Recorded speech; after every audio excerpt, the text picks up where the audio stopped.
So, how did you get on yesterday? Hopefully you managed to find some really positive things to say and you gave somebody some really good feedback.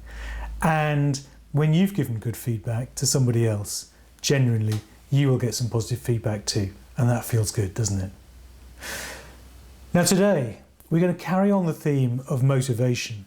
And I'm going to give you a model which will help you to think about how we can motivate people.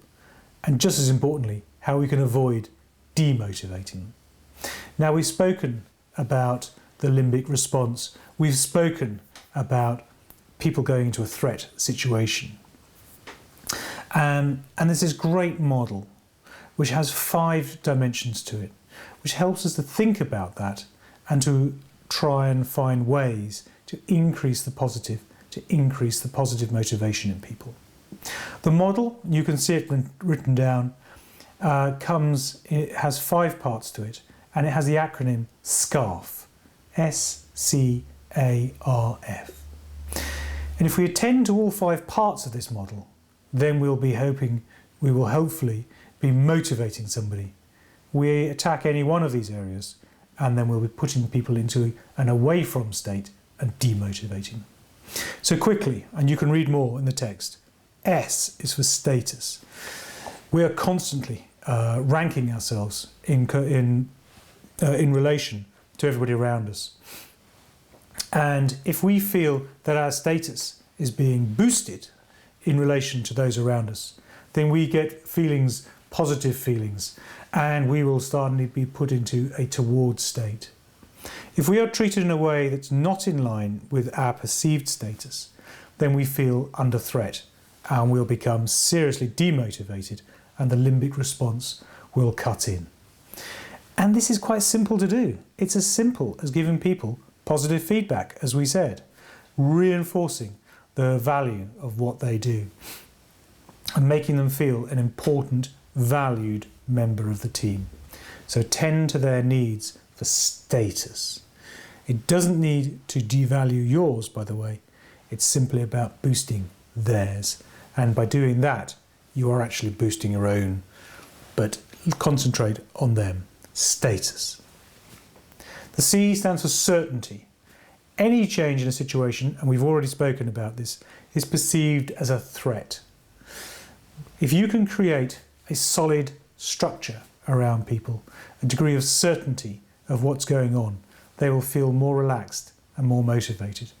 When they feel that things are constantly changing, they've got no idea what's going on, every day is different and every day is chaos, there's no certainty. The limbic response cuts in, they're not thinking clearly, and they become demotivated. And it starts from the simple things, like when you sit down to have a meeting, tell them how long it's going to be. This is going to be a 30-minute meeting. And then make sure you finish in 30 minutes. And then they'll feel they've got a degree of certainty around what's going on. Tell them it's a 30-minute meeting and it runs on to an hour, then they get into uncertainty and they will not be trusting you in the future and you won't have that certainty there. So status and certainty. The A is for autonomy. People need to feel that they're autonomous. They can make decisions within their own realm. So make sure people know what they can make decisions about and then let them do it. It's so damaging that somebody's taken a decision that they thought was one they could take and then somebody else, maybe you, comes in and countermands it. It's hugely destructive. So let people know what freedom they have and then let them work within that and they will have the autonomy they want and they will be far more motivated. The R is for relatedness. This is about feeling that human connection, that we're all members of one team, and it's that human bond. The most damaging way of treating somebody is to make them feel like the one that's left out of the team. They're the one, their own. And that is hugely, hugely damaging. So remembering Adair's balls, remember the team, make sure everybody feels included in part of it and they're all connected together. So that's relatedness. Finally, F for fairness. Fairness is an intrinsic part of what we are as human beings. To some extent, it doesn't matter what happens to us, so long as we feel that it is reasonable and fair. Our definitions of fairness will change according to setting. But make sure you've got standards, you've got rules, you've got procedures, you've got ways of behaving, ways of working. Stick within it and everybody will feel that they've been treated fairly. Work outside it or make exceptions for some, and then people feel unfairly treated and then demotivated. So, today, think about SCARF.